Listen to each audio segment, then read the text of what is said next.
6월 둘째 주일을 성서주일로 정하고 하나님의 말씀인 성경과 가까이 하고 또 그 말씀을 지켜 행하고자 다짐하며 결단하는 그러한 주일이라고 볼 수 있습니다. 지난 한 해 동안 여러분 성경을 얼마나 읽으셨습니까?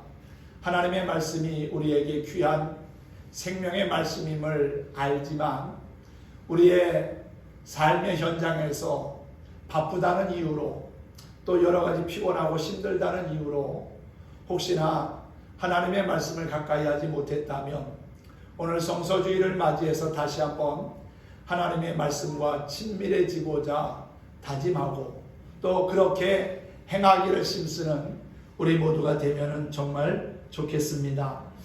오늘 성서주일을 맞이해서 말씀의 기근이 오면 이라는 주제로 함께 은혜 나누기를 원합니다. 하나님이 우리에게 주신 귀한 선물 가운데 하나가 바로 하나님의 말씀인 성경입니다. 성경을 통해서 우리는 하나님의 은혜와 사랑을 깨닫고 위로와 용기를 얻으며 하늘의 소망을 갖게 되지요. 우리가 조금 전에 불렀던 찬송 203장 가사에도 보면은 하나님의 말씀은 생명의 말씀이고 은혜의 말씀이며 진리의 말씀이고 또한 사랑의 말씀임을 믿습니다. 우리는 이 말씀을 통해서 우리의 믿음과 신앙을 더욱더 견고하게 지키며 요즘같이 어려운 때에 잘 극복하고 이겨나가야 될 거라고 믿습니다.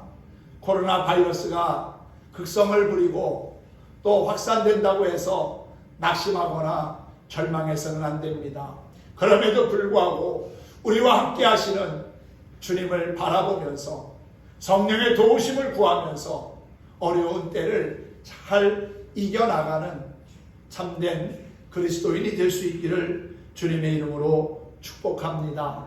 성경은 1600년 동안에 30여 명의 저자에 의해서 기록됐습니다. 물론 원저자는 하나님이시지요. 구약 39권, 신약 27권, 창세기에서부터 요한계시록까지 오직 한 가지의 주제를 소개하고 있고 한 분을 말씀하고 있습니다. 그분이 바로 예수 그리스도고 예수 그리스도를 통한 하나님의 구원의 계획이 창세기에서부터 요한계시록에까지 자세히 기록되어져 있다는 겁니다.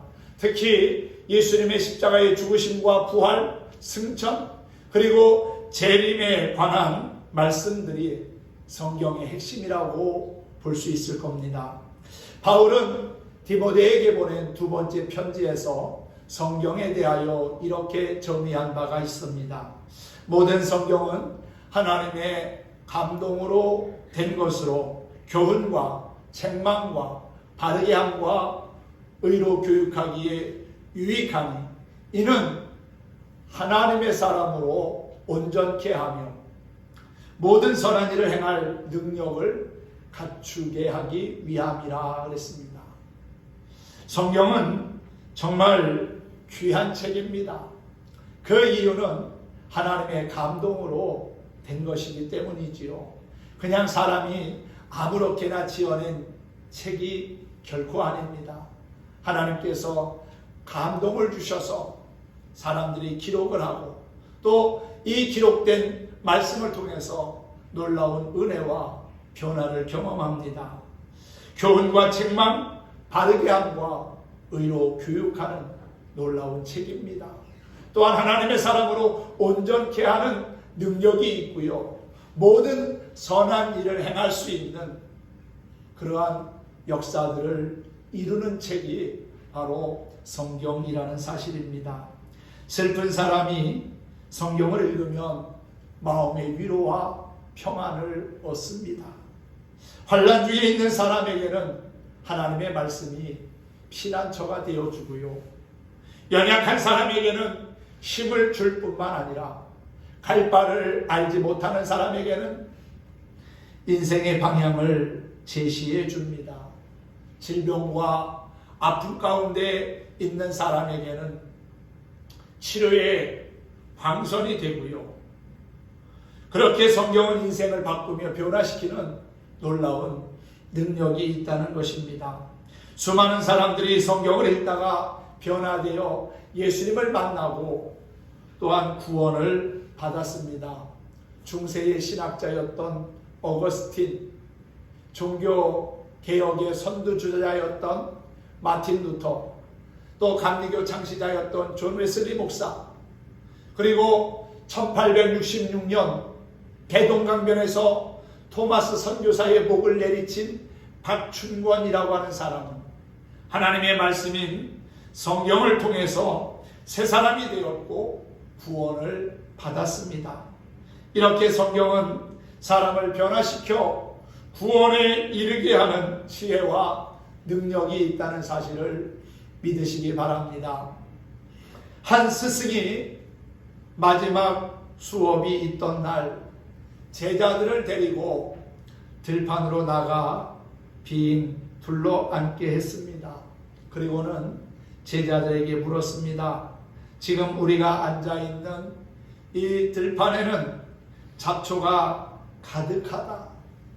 어떻게 하면 이 잡초들을 없앨 수 있겠느냐? 뜻하지 않는 스승의 질문에 제자들이 생각 없이 아는 대로 대답합니다. 삽으로 잡초들을 다 제거하면 됩니다. 그냥 땅을 갈아엎으면 되지 않겠습니까? 불을 놔가지고 다 태워버리면 없앨 수 있지 않겠습니까? 하나하나 뽑아내면 제거할 수 있겠지요. 여러 가지 대답들을 했습니다.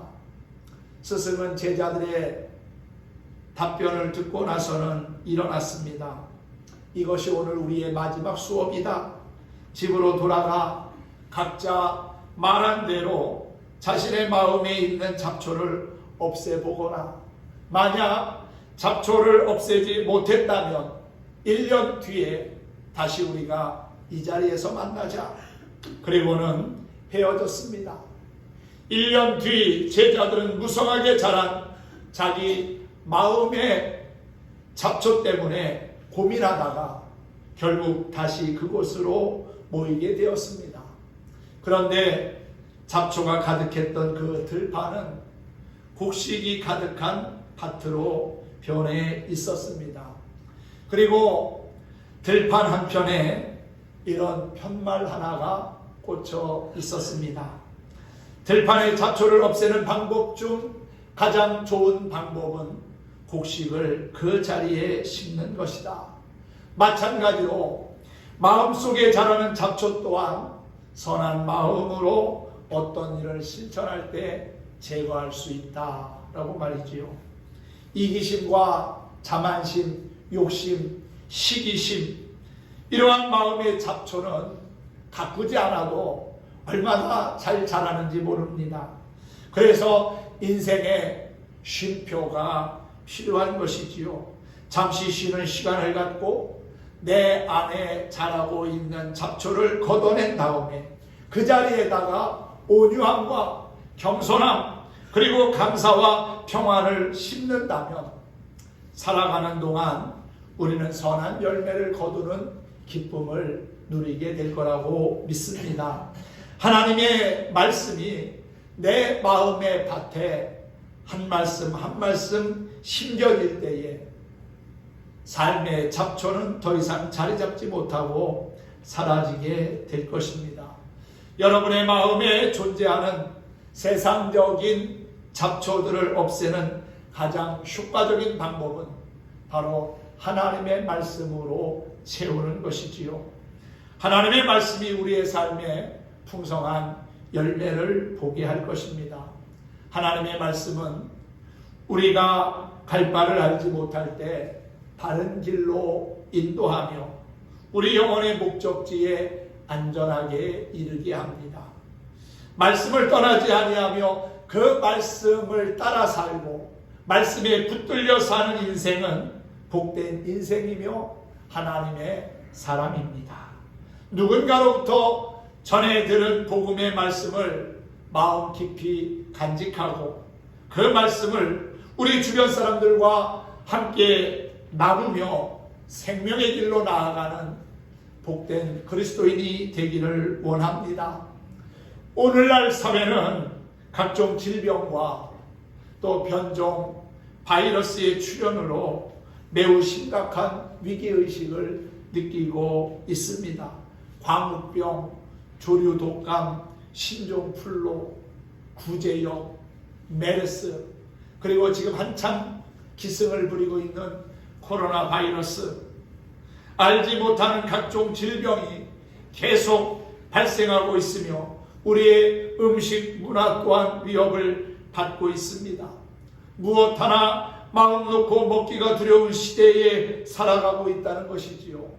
지금도 부족하지만 앞으로는 물과 식량이 모자라서 많은 사람들이 기아와 굶주림에 고통을 당할 것이라고 하는 미래학자들의 보고가 이미 오래전에 발표한 바 있습니다. 우리의 육신을 보존하는 양식의 기근도 문제지만 더 큰 문제는 바로 영적인 기근이 있는데도 불구하고 그것을 알지 못하고 의미 없이 하루하루를 살아가고 있다는 것이지요. 우리는 지금 너무 많은 말씀을 듣고 보는 말씀의 홍수 속에 사는 것 같지만 실상은 너무 많아서 식상에 있거나 귀한 것을 귀한 것으로 여기지 못하는 가운데 있습니다. 보고 듣고 깨달아도 그것을 행하지 못한다면 아무 소용없습니다. 아무리 내 앞에 산의 진미가 있다 할지라도 그것을 내 입에 넣지 않으면, 먹지 않는다면 아무 소용이 없는 것과 마찬가지라는 사실이지요. 음식을 먹어야 육신을 보존하고 일도 하며 생활할 수 있지, 먹지 못하면 결국 죽고 맙니다. 하나님의 말씀도 마찬가지지요. 단순히 아는 것으로 끝내서는 안 됩니다. 아는 말씀을 삶 속에 실천하며 사는 것이 더 중요하다는 사실입니다. 하나님의 말씀은 우리들에게 참 길잡이가 되어서 주님 나라에 임하는 그날까지 안내해 주고 우리를 보호해 줄 것입니다.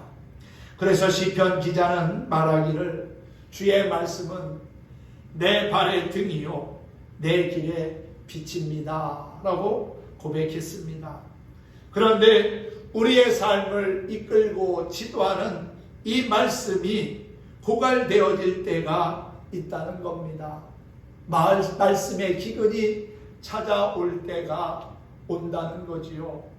물론 그때가 언제일지는 모르지만은 말씀의 기근이 우리 가운데 오지 않도록 늘 깨어 기도하고 또한 경계심을 늦추지 말아야 합니다.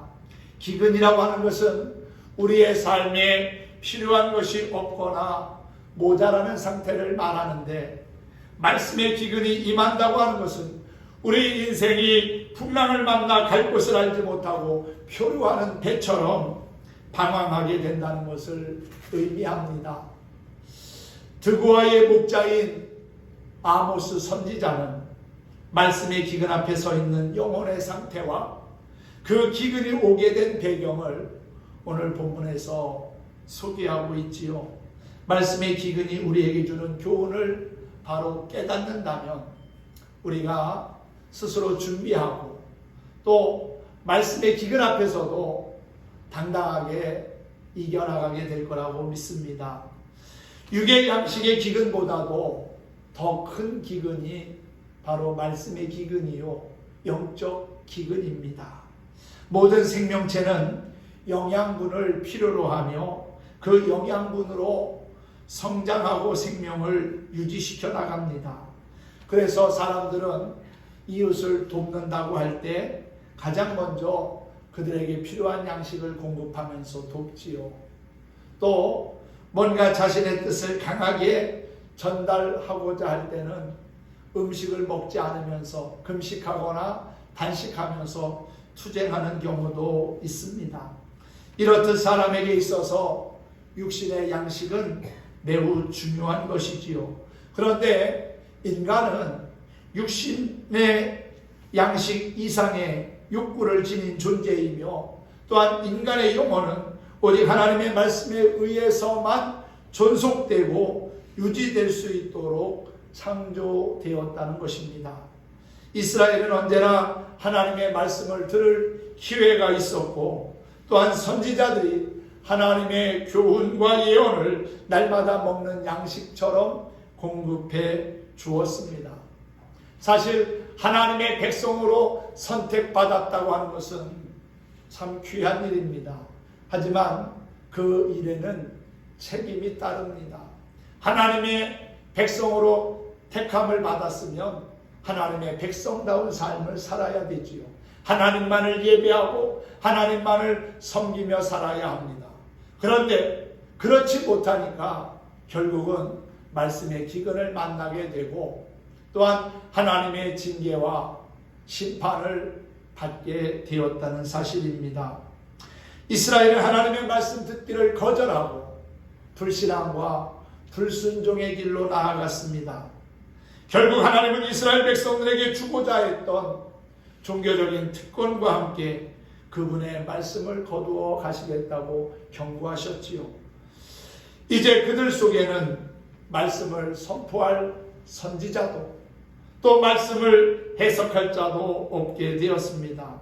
그래서 이스라엘은 영혼의 위로를 필요로 할 때 그 위로를 받지 못함으로 육의 양식의 부족으로 인한 기근보다도 더 큰 영적 기근, 말씀의 기근의 고통을 받게 된 것입니다. 결국 인간의 진정한 기쁨과 평안 그리고 만족은 영적인 부족함이 채워져서 하나님과 아름다운 말씀의 교제가 회복되는 데 있다고 할 수 있습니다. 그러므로 우리는 말씀의 기근으로부터 오는 영혼의 주림이 육신의 주림보다 더 큰 고통이다라고 하는 사실을 깨닫고 보다 영원한 말씀의 가치를 사모하면 좋겠습니다. 예레미야 선지자는 내가 주의 말씀을 얻어 먹었사오니 주의 말씀은 내게 기쁨과 내 마음의 즐거움입니다 라고 고백한 바가 있습니다. 이 예레미야의 고백이 오늘 우리 모두의 고백이 되었으면 좋겠습니다. 말씀의 기근은 세상 것으로 해결할 수 없는 큰 기근입니다. 룻기서에 보면 나오미는 자신이 살던 곳에 기근을 피해서 모압 땅으로 가족들과 함께 이민을 갑니다. 그런데 그곳에서 잘 살았습니까?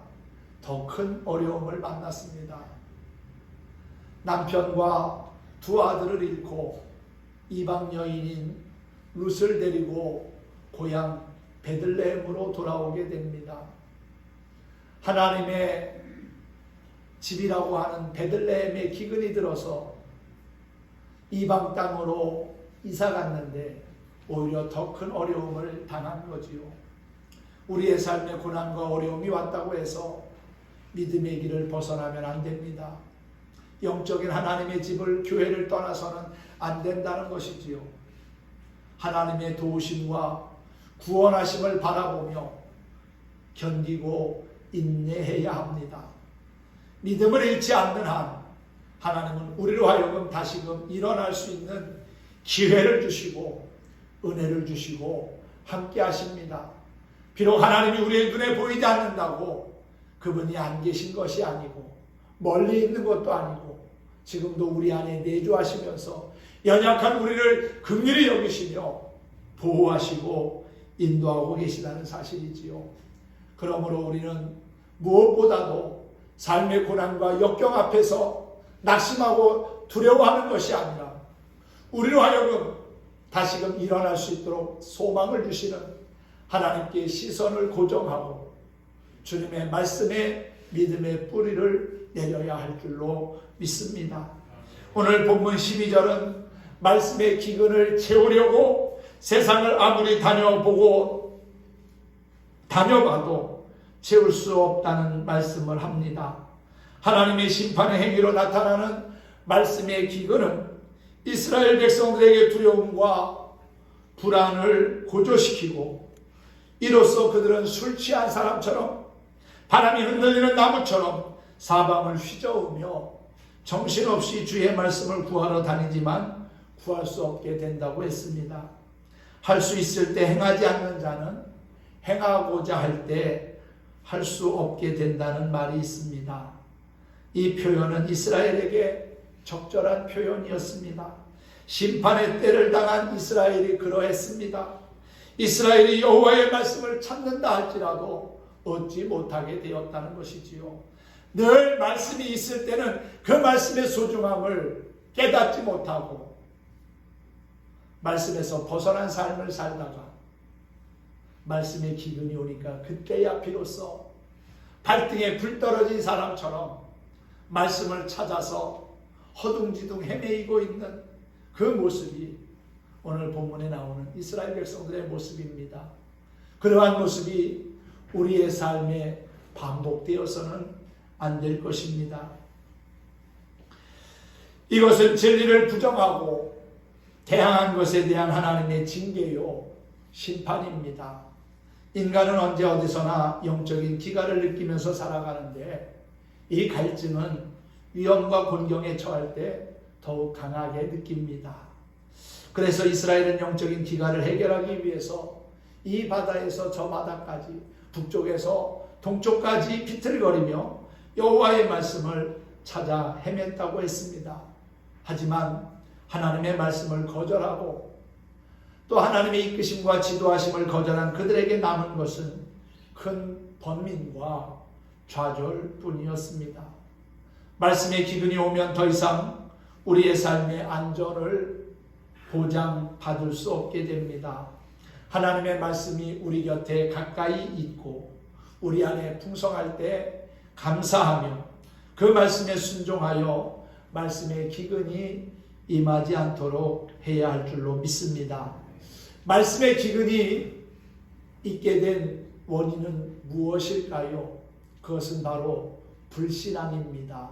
우상 숭배였다는 거지요. 이스라엘이 말씀의 기근을 당하게 된 그 근본적인 이유는 그들이 하나님을 떠나 우상을 섬긴 결과였습니다. 그들 스스로가 하나님과 또한 그분의 말씀을 저버렸기 때문에 이제 하나님께서도 그들을 버리기로 작정하신 거지요. 말씀의 기근은 영혼을 병들게 하고 하나님의 존재를 의심하게 할 뿐만 아니라 결국은 멸망의 길로 나아가게 합니다. 그래서 우리는 하나님의 도우심을 구하며 예배하는 자리, 믿음의 자리를 지켜야 하는 것이지요. 여호수아서 23장 7절을 보면 하나님은 말씀하시기를 다른 신들의 이름으로 맹세하지 말라고 하셨고, 신명기 6장 13절에서는 하나님의 이름을 두고 맹세할 것을 요구하셨습니다. 그럼에도 불구하고 이스라엘 백성들은 사마리아에 금송아지 우상을 두고 맹세했습니다. 하나님의 말씀을 듣지 않고 거역하는 자들에게 하나님의 말씀은 들려져야 할 아무런 이유가 없습니다. 결국 이 모든 것이 하나님의 말씀에 대한 불신앙과 불순종의 결과에서 오는 기근이라고 할 수 있습니다. 10계명의 첫 계명이 뭡니까? 나 외에 다른 신을 두지 말라는 것이지요. 하나님만을 의뢰하고 주의 이름을 믿고 또한 주의 은혜 안에 살아야 한다는 겁니다. 하나님이 우리의 선한 목자가 되심을 믿고 그분의 인도하심을 기뻐하며 그분이 이끄시는 거룩한 삶을 살아가는 것, 그것이 바로 하나님을 기쁘시게 하는 삶의 모습 아닙니까? 하나님만을 섬기며 예배해야 함에도 불구하고 우리의 마음과 생각을 악한 마귀에게 빼앗기고 죄악된 곳에 우리의 시선을 고정한다면 결국 우리 역시 말씀의 기근 앞에 설 때가 반드시 올 겁니다.